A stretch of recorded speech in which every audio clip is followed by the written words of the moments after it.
And one solution is economic independence.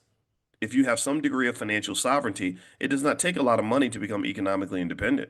It just takes some financial responsibility mixed with the building of some sort of a capital base that can allow you to not have to spend all your time around people who want to traumatize you over and over and over again. But it also is a intergenerational plan. That's where the insurance policy matters. You leave the insurance policy, the kids have hundreds of thousands of dollars in the bank, and you teach them how to be smart, responsible with the money. They don't have to go to work anymore. They're okay. They can actually stay in safe spaces. They can be around people that they actually trust instead of having to go and leave their safe space to go and get resources. See, Maslow's hierarchy of needs, this is in psychology where they talk about human needs and the baseline needs. The most basic need, I think, is food and water. And then the next basic need is like security, like shelter, stuff like that. So if you don't have like the basics, like you can't feed yourself, which a lot of us can't feed ourselves without the corporate plantation, right? You can't feed yourself, then what happens is you'll give up your security to go get food and water. So you leave the security of your safe space. You know, you wake up, you're around your beautiful black wife, your wonderful husband, your beautiful kids, your wonderful family, and you leave that safe space to go across town to hostile territory to get resources because you can't feed yourself unless you go over there and ask Home Depot to do it for you, right? And so if you want the kids to be safe, then you say, no, we're going to make sure that you have all the resources you need right there in your safe space. For example, there are times I don't one of the things that keeps me from really being that angry with white folks is that I don't talk to them that much. I don't hate them. I don't have anything against anybody. That's not how I'm built.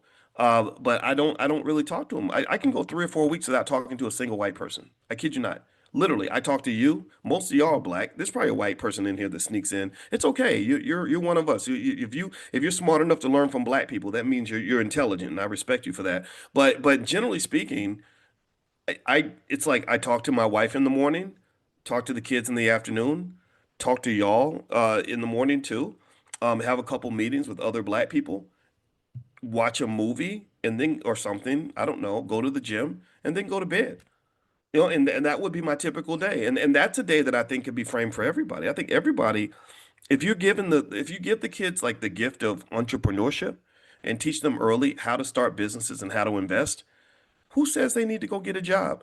It takes about the same amount of effort to invest and build a business as it takes to do backflips for your employer. It's similar. It takes about the same amount of energy to fill out the form for an LLC as it takes to fill out 300 job applications or whatever, right? Right. So why not make that the new paradigm?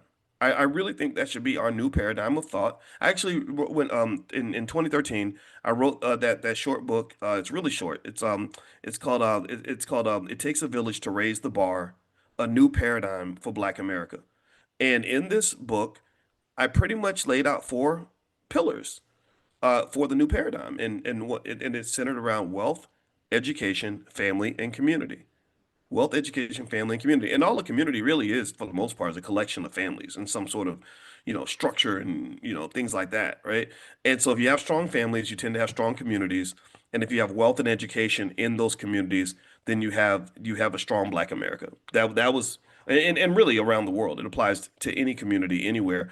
And so the solutions are not complex.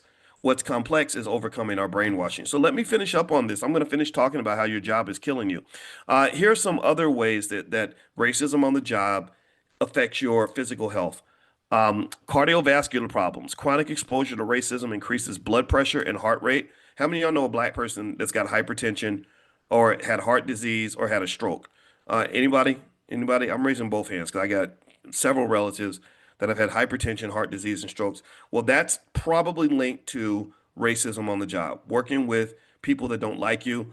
A lot of psychology studies show that if you are in a space where the people around you or a person near you has contempt for you, you are more likely to die early. That's like even a bad relationship. That's why contempt is one of the 4 horsemen of an argument. You have to avoid the contempt because if you have a partner that has contempt for you and you have contempt for them, y'all pretty much are killing each other. That's some black on black homicide right there.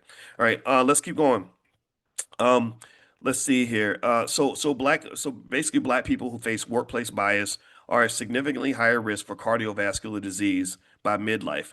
It weakens your immune system. Long-term stress reduces immune response, making the body more vulnerable to infections and slower to heal.